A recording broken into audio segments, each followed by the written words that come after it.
শুভ সকাল আমার প্রিয় বন্ধুরা, আমি মামন। আমার লাইফস্টাইল ভিডিওতে তোমাদের সবাইকে স্বাগতম। তে আশা করি যে যেখানে আছো মোটামুটি সবাই ভালো আছো, তোমাদের আশীর্বাদে আমিও ভালো আছি। তে আজকে আর একটা ভিডিও নতুন রেডি করে আনলাম। সকাল সকালে উইটা একটু কাজটাপ সব বাসি কামটাম সব সাইরা তে একটু চা করলাম। চা খাইয়া আজকে লাগুম ঘরের একটু গুছানি, কারণ পূজা গেছে। পূজার ভিডিও আমি কোনো কিছুই করতে পারছি না, কারণ যতই দশের পূজা হোক, যদি যার বাড়িতে জিনিস রাখাও বা যার উপরে টাকা পয়সা সব কিছু দায়িত্ব দেওয়া, হের কিন্তু মাথার ভিতরে অনেকটাই একটা পূজা থাকে। পূজা বলতে কারণ আমরা পুরুষ মানুষ দেখে একজনের উপর নির্ভর থাকে, যে যে যে ডিসিশনটা দিব এটা নিয়েই থাকে। আর আমরা মেয়ে লোক হইল 10 জনের 10 মুখ 10 রকমের কথা। তো এর ভিতরেও মানে লড়াইও রাগারাগিও সব কিছু মিলাইয়েই লড়াই করে সেটা কাজ করন লাগে।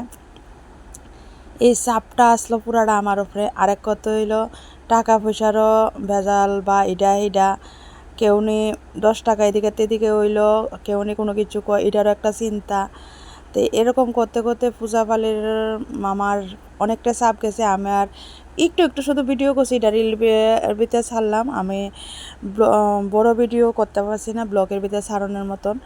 তো ওখানে তোমার কাজে বা পূজার যে জিনিসপত্র বা কাপড় পরছি, এটা সেটা রোদ্র দিয়ে নাই না গোটে এমনি টালাইয়া রাখছি, কিন্তু গুছাইছি না। তে ওখানে একটু লাড়া দিয়েছি, কিন্তু আমার গুছাই না জিনিস না থাকলে আমার ভাল লাগে না। যে জায়গাত গুছাই না থাকলে আমার কাছে দেখতেও ভালো লাগে, এটা চোখেরও সৌন্দর্য লাগে। তে আমি ওখানে এটা আবার লাড়া দিলাম টুকটাক কাজে, এটি লাড়া দিয়া সেটা সব কিছু গুছাইয়া এই দেখো অনে লইয়া পাইলাম। আমার শঙ্করের ইয়ে করতাম, শঙ্কর আমার ডিজাইন কিন্তু অনেক বলতে আমার 4 জোড়া শঙ্করের ডিজাইন একদম নর্মাল পাত। এটা একটা বাড়ায় রেখেছে আর একটা ফাইটটা রয়েছে দেখা দেই না। আর শঙ্কের মুখ মানে একটা শঙ্কের মুখের এমন প্রায় 1 ইঞ্চির মতন শঙ্খ বাড়াইয়া টুকরা ফালাই দিছি। ডরে আর দেই না, স্বর্ণর যে দাম দেই না। আর এই জোড়াটা যেটা হাতে দেখাইতেছি এটারও একটা বাড়াইয়া রেখা দিছি, শুধু একটা ওখানে হাতে দিয়ে রাখছি। আর এই জোড়াটা একটু নর্মাল ভালো আছে। এটার ভিতরে কিন্তু কামড়ার যেন হুকটি লাগাইছে না, হুকটি আমার হাতে যেমন লাগে কাইটা জায়গা অনেক সময়, আর ঢল লাগে হুকটি নেই বাইঙ্গা জায়গা ওটা হাতে ঘষা লাগতে লাগতে এটার ভিতরে অনেক একটু আটা দিয়া সেরা একটু ইয়ে করে দিলাম যাতে না লাগে। তো এখন এটি গটটি গুছাইয়া ওখানে বইয়া গেলাম পূজার বাসন নিয়ে। সেটা পূজার বাসন তো কেউর বাড়ির থেকে আনা হয়েছে না, আমি না করছি, কারণ হের বাড়ি থেকেই ডানবো, হের বাড়িতেই ডানবো। এর ফলে তোমার মানে যে যার মতন যদি না পা কেডা কার কাছে দিছে না কাছে হিসাব থাকতো না, লড়সড় হয়ে জায়গা বা এটা হয়ে জায়গা, এরপরে মনে মনে একটা সবাই রাগারাগি থাকে। তো আরেকবার দ্বিতীয়বার কোনো পূজা ভালে কোনো কিছু করলে এরপর আনন্দ জানা বা দিতেছে না। তেলে কইছে আমার বাড়ির থেকে সব কিছু নেওয়া হইব, তোমরা সবার আশীর্বাদে। যেমন 2 টাকা আমি নিজের হাতের কাজ করে সেটা রোজগার করি, আর আমার মোটামুটি সব কিছু ওখানে আমি করতে পারছি। শুধু আমার একটা ঠাকুরের বড় প্রায় কোনা বড় কড়াই আছে না, বড় কড়াই শুধু নেওয়া হয়েছে না, নাইলে 10 কেজি ডেগের থেকে ধরা 8 কেজি ডেগের থেকে ধরা মোটামুটি সব কিছু করা হয়েছে। বড় খাটের নিচে রাখছি আমি ঠাকুরের সব বাসন রাখছি। অকনেটি ধুই তো আমার পাশের বাড়ির জালে কইরা দিয়া গেছে। তো এটি রোদ দিয়া রাখা দিছি, কিন্তু আমি ঠাকুর ঘরে কয়েকটা দিন যাইতে পারছি না দেখে এটি গুছানো হয়েছে না। তো অকনে এটি গুছাইয়া একটা শুকনা টাওয়াল দিয়ে সেটা মুচ্ছা সব লইয়া লাইতাছি, কারণ জলের দাগটা লাগলে দাগে দাগে একটা কেমন যেন একটা ভাব ধরে জায়গা এলেগে আমি এটি মুচ্ছা সুন্দর করে জায়গাত গুছাইয়া রেডি করে লইয়া লাইতাছি। এইটা আমার প্রত্যেক অনুষ্ঠানের ভিতরে বার করলে পরের দিন আমার এটা কাজ থাকে। তো এই কাজ থাকে এটি আমি যেমন যত্ন করে রাখি এমন জিনিসটা থাকে। আর এনের সব বাসন যা দেখতেছো বা ভিতরে আরও আছে সব একটা করে আমি নিজের শাড়ির আগে কিনছি, ওখানে আমি শাড়ি কিনি না, কিন্তু আমার ঘরের জিনিসের দিকে একটা নেশা গেছে গা।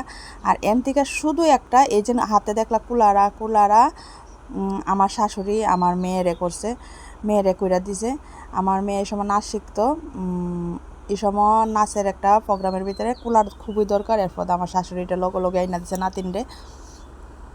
আর বাকি যা যা দেখতেছে সব আমি একটা একটা একটা করে একটু একটু করে পয়সা জমায়া আমি সব বাসন করলাম।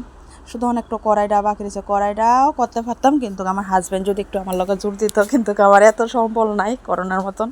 আরেকদিকে বুঝি হাজব্যান্ডের কাছে আমি চাপ দিতে পারি না, কারণ একটা বাইরে পড়ে একটা মেয়েরে পড়াইয়া বা একটা ইংলিশ মিডিয়ামের স্টুডেন্টের তলে দিয়া তারপরে আমার সংসার চালাইয়া আমার যে চাহিদাটা পূরণ করানোর মতন একটা পুরুষ মানুষের সাধ্য আছে কি না এটা মোটামুটি আমরা সকলেই জানি। তবুও যেটুকু পারি আমার যেমন টুকটাক ঘরের জিনিসটি আমি নিজের রোজগারে করতাম চাই, কারণ হে যাতে এদিক দিয়ে করতেছে তাই আমার টাকাটা তো কোনো দিক দিয়ে খরচ লাগতেছে না, আমি ঘরের জিনিসটি করতেছি, পূজা পালি ইডা হিডা গুছাইয়া নিতে আসি। আর আমি মনে করি দুজনে যদি এরকম মিল্লা সেরা যদি করাও সংসারের কাজটা হয়ে জায়গা, সংসারও চালা হয়ে জায়গা, ঘরের একটা জিনিস হয়ে জায়গা, এইভাবেই চলতে আসি শুরু করে সবার আশীর্বাদে। তার মধ্যে লড়াই ঝগড়া সব কিছু নিয়ে সেরেই, আর লড়াই ঝগড়া না থাকলে আমি মনে করি না সংসারের ভিতরে একটা আনন্দ ফুর্তি থাকে, এটা নিয়েই চলতে আসি। আর অক্ষণে আমি সত্যি কথা যেটা কাজ যেতটুকু আমি কাজের আমি ভয় পাই না, যে কোনো জিনিসে আগে আমি আমার বাবার বাড়ির আমি কোনো কাজে করছি না, কিন্তু অক্ষণ আমি কাজের ভয় পাই না, কিন্তু অসুস্থ হয়ে আসে আমি কাজের সত্যি কথা যেটা সাহস করে উঠতে পারি না, পারুম না না পারুম।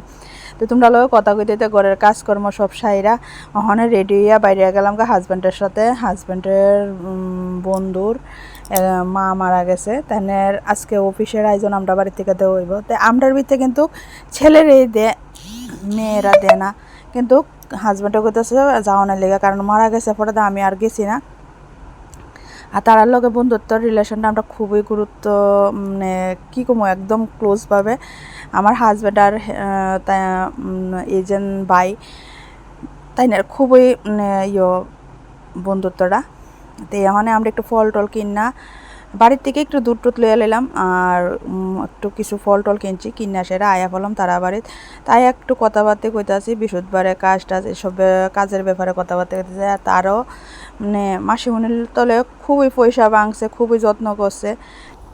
তে কথাবার্তা কইতে কইতে আমার ভিডিওর লাস্ট মুহূর্তে আয়া পড়লাম। তো তোমাদের কাছে কীরকম লাগছে আমার ভিডিও কমেন্টে জানাইবা। তা যদি ভালো লাগে লাইক শেয়ার কমেন্ট করে পাশে থাকবা। টাটা।